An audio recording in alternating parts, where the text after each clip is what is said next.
Vamos lá, serei bem objetivo. Não foi pênalti para mim, e nem teve revisão de VAR, não sei porquê. Para mim não foi pênalti. O rapaz lá, o Matheus, né, Bidu, já tá caindo na hora que o Léo Pereira se aproxima dele, já tá caindo. Breno Bidon, já tá caindo, já tá se jogando. Foi igual o pênalti lá do Fortaleza contra o Palmeiras, que o rapaz confessou um pênalti que não cometeu. Não fez nada, esticou a perna, o Facundo Torres já estava caindo. E talvez ele imagine que fez o pênalti, que ele sabe que esticou a perna. Mas a queda acontece não é porque ele esticou a perna, o cara já está se jogando. Está vendo, gente. E ontem foi a mesma coisa. Quando o Léo Pereira se aproximou, já começou a cair. Ah, que teve um contatozinho. Gente, o gesto de queda, obviamente, claramente proposital, estava ali na cara. Como o Bruno Henrique vive fazendo. Eu, se fosse juiz, eu nunca marcaria nenhuma falta no Bruno Henrique, acho. Porque eu ia desconfiar tanto do Bruno Henrique que não ia marcar nada. Se joga o tempo todo. Reclama, se joga o tempo todo.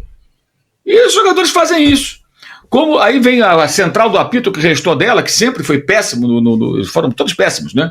Apitadores, e concordo com a marcação, porque eles marcavam essas mesmas porcarias que os caras marcam agora. Agora, reclamar do lateral é o fim da picada. Fosse um lateral assim, escandalosamente a favor do Corinthians, até entenderia. Mas foi uma bola exprimida que o Bandeirinha, na hora, entendeu como bola para o Flamengo. E o Plata bateu rapidamente e saiu o gol. É ridículo ficar choramingando em cima disso. O erro foi do Corinthians, com péssima recomposição defensiva. O Gustavo Henrique saiu da jogada e virou as costas.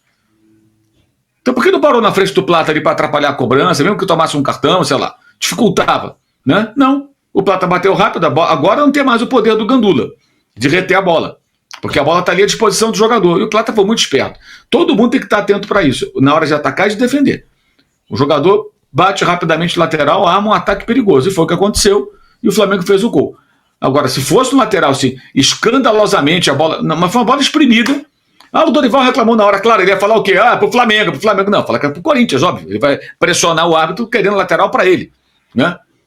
Mas foi um lance muito, muito discutível. Eu acho até que, vendo e revendo o lance, que bateu no pé do Plata por último. Acho que o lateral era pro Corinthians. Mas na hora o Bandeirinha marcou pro Flamengo. Cara, isso acontece o jogo inteiro. Ah, mas saiu um gol. Sim, saiu um gol. Agora não tem revisão de VAR. Chorar-me-ganha em cima disso, depois de perder pênalti que não houve encavadinha. Perder vários gols. Aí o corintiano se queixar disso. E eu vi também a análise assim, o Corinthians pode encarar qualquer um. Amigo, o Corinthians encarou o Flamengo no primeiro tempo porque ele estava muito mais inteiro e ele engoliu o Flamengo fisicamente. E o Flamengo não é justificar, não. O Flamengo não pode se comportar dessa forma mesmo com essa maratona de jogos. Tem que rever isso aí.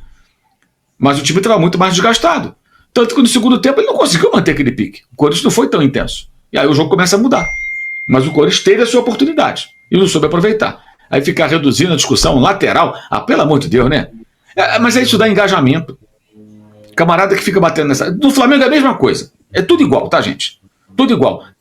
Há pessoas que são voltadas para a cobertura de um determinado clube que invariavelmente reclamam de arbitragem porque vai trazer engajamento. Porque tem aquele torcedor que só vê o futebol da ótica do time dele, que não admite que a arbitragem pode errar a favor do time dele. Vamos para as informações agora. É o seguinte, galera, Felipe Luiz foi homenageado lá no CT Ninho do Urubu por ter completado um ano à frente do Flamengo. O diretor executivo José Boto deu um presente para ele, uma placa ali pelos 365 dias à frente do Flamengo. Eu espero que ele fique muito mais e, pelo visto, ele vai ficar, pelo menos foi o que ele indicou nas palavras dele ao agradecer a homenagem recebida nessa manhã, nessa terça-feira. E ele disse o seguinte: muito feliz por essa marca. Quando eu vim para o Flamengo, eu fui apresentado aqui nessa sala como jogador e foi um momento único. Mas tudo que eu vivi nesse clube desde então foi muito especial. Momentos muito bons, momentos que ficaram marcados para sempre, momentos não tão bons, mas que fazem parte desse processo. Eu me sinto parte desse clube. Eu vim aqui, assinei com o Flamengo com um contrato de 2 anos e meio, mas sempre sem cláusula, sabendo que a qualquer momento, se o clube ou eu quiséssemos encerrar a nossa parte, isso teria que ser feito. Isso porque eu acredito que o Flamengo, a gente tem que conquistar o dia a dia para continuar trabalhando aqui. É fazer tudo pelo Flamengo para seguir dessa mesma forma como treinador. E ele, agora vem a melhor parte. Sempre tentei fazer tudo possível, jogo a jogo, para continuar no Flamengo conquistando o carinho da diretoria, dos torcedores, dos jogadores, dia a dia, para poder ficar aqui um ano.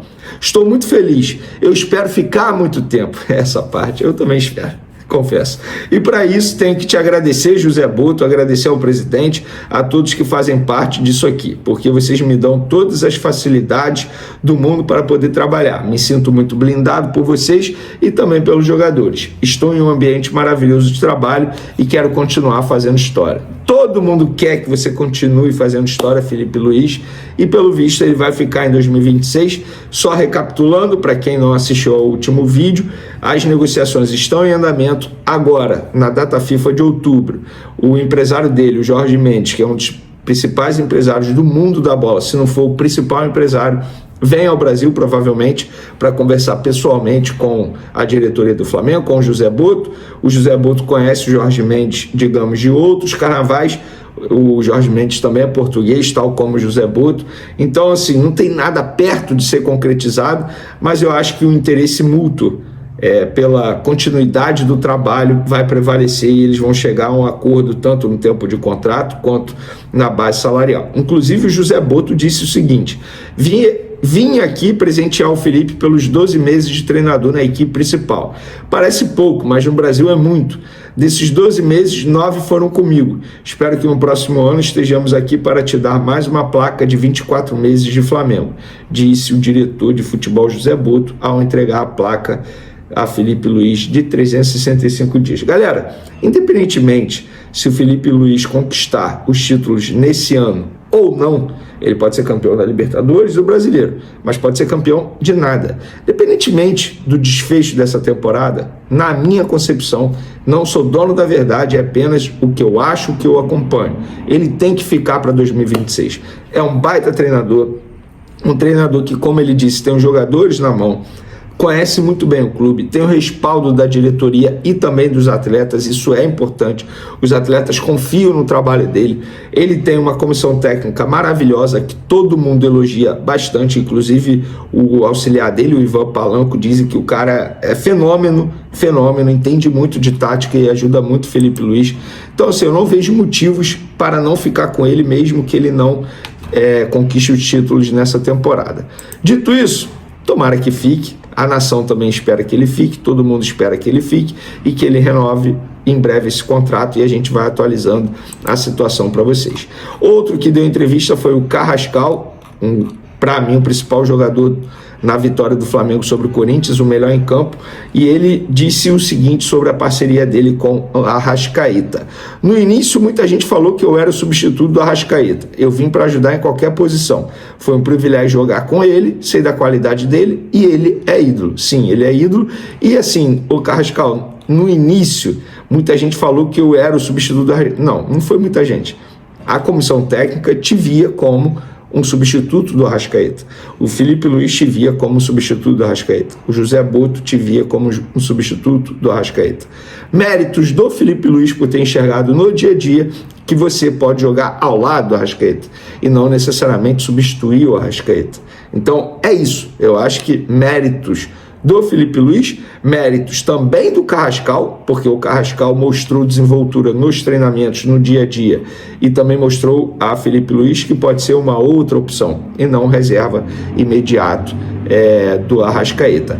E ele disse também, galera, que olha essa declaração, temos muitos espanhóis, e a verdade é que isso faz ser um pouco mais fácil, que o treinador também fala espanhol bem, e isso foi muito importante para mim, para minha adaptação, para continuar melhorando, para continuar entendendo o jogo, entendendo a ideia dele. Acho muito importante para todos os jovens que falam espanhol, porque há dúvidas, e eu também estou praticando português, estou estudando.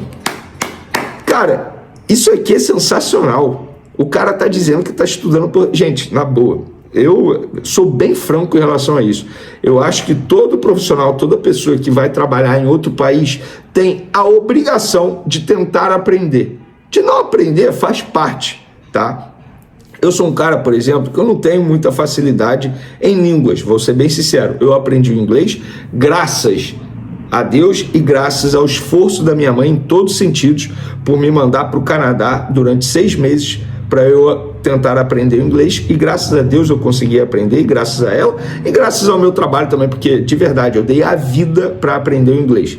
Eu acho que todo mundo tem essa obrigação, quando vai para outro país, uma outra cultura, tem que aprender outra língua. Eu acho horror pessoas que vêm aqui ao Brasil e não tem nem o trabalho de tentar aprender e tentar falar. É por isso que eu valorizo o Carlo Ancelotti na seleção brasileira. Pode errar uma palavra ou outra, você pode não entender uma palavra ou outra, mas ele está se esforçando.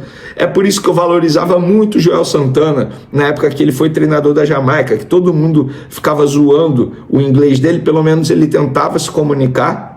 Você pode não gostar do inglês dele, mas pelo menos você tem que elogiar a iniciativa dele. Tem várias pessoas que vêm aqui para o Brasil e acham que a gente tem a obrigação de aprender a língua deles e nós temos que falar a língua deles. Nananina, não. Eles estão aqui, eles têm a obrigação. O Carrascal também não teria nenhuma obrigação, né? Porque um monte de gente, de fato, fala espanhol, inclusive o treinador dele. Mas fica aqui o elogio, cara. Parabéns, está estudando português, isso vai facilitar e muito a vida dele. E ele também elogiou o Felipe Luiz. As palavras do Felipe me alegram muito. Recebo com muito respeito o que ele fala, porque é uma lenda no clube. Ele dizer isso como treinador me deixa feliz. Quero seguir esse caminho, continuar trabalhando para melhorar. Vou me dedicar muito, disse Carrascal, que também valorizou o ambiente do grupo. Desde que cheguei, me encontrei com um grupo muito sólido, com um grupo muito humilde, com grandes pessoas, grandes seres humanos. Me senti privilegiado porque é muito difícil encontrar um grupo assim. Todos têm tratado de ajudar, de dizer mais ou menos como se maneja tudo de dentro, fora de campo. A ideia é que consigamos nos encaixar. Então tá aí. Maneira demais a coletiva do Carrascal, gosto muito dele. Para finalizar nosso vídeo, galera, o Gabigol, lembrando Flamengo e Cruzeiro quinta-feira, jogo muito importante. Se o Flamengo vencer, abre 7 pontos de diferença para o Cruzeiro, pode chegar a 10 se vencer um jogo atrasado que é contra o Sport. E o Gabigol vai reencontrar o Flamengo. Para mim o Gabigol é ídolo na história do Flamengo, e ele fez uma postagem enaltecendo o Cruzeiro, dizendo que é o maior de Minas. Ele não faz isso toda a rodada. A gente sabe que ele sabe trabalhar muito bem o marketing. E ele está fazendo isso porque quinta-feira ele vai reencontrar o Flamengo. E está certo ele sabe promover o evento, o jogo. Ele faz isso muito bem. E todo mundo sabe que será um jogo extremamente importante, tanto para o Flamengo quanto para o Cruzeiro. O Flamengo inicia a preparação nessa terça-feira, depois de folga na segunda, e aí o Felipe Luiz vai montar a equipe dele. Tem o retorno do Ayrton Lucas, que cumpriu suspensão. De acordo com informações divulgadas pelo jornalista Miguel Júnior, Roberto Firmino avalia com seriedade a possibilidade de retornar ao futebol brasileiro e o Flamengo surge como principal interessado nesse movimento. O atacante acredita que jogar novamente no Brasil pode colocá-lo em evidência e aumentar suas chances de ser lembrado por Carlo Ancelotti na seleção, sobretudo neste período de reestruturação do time nacional com foco na Copa do Mundo de 2026. Dentro desse cenário, o rubro-negro desponta como a opção mais atraente no mercado nacional. O clube mantém seu planejamento de reforçar ainda mais o elenco para a próxima temporada e já recebeu o aval de Felipe Luiz, atual técnico do time. O comandante conhece bem Firmino após enfrentá-lo diversas vezes na Europa e considera o atacante uma peça que pode elevar o patamar ofensivo da equipe. A proposta do Flamengo prevê um contrato inicial de 2 temporadas. A negociação é conduzida por José Botto, dirigente que tem se destacado por sua postura ousada no mercado e que enxerga em Firmino um nome capaz de unir experiência, qualidade técnica e impacto em jogos decisivos. Além do reforço esportivo, a volta do ex-jogador do Liverpool ao país também é tratada como uma jogada de marketing de grande repercussão, já que Firmino carrega forte identificação com os torcedores brasileiros e mantém prestígio no cenário internacional.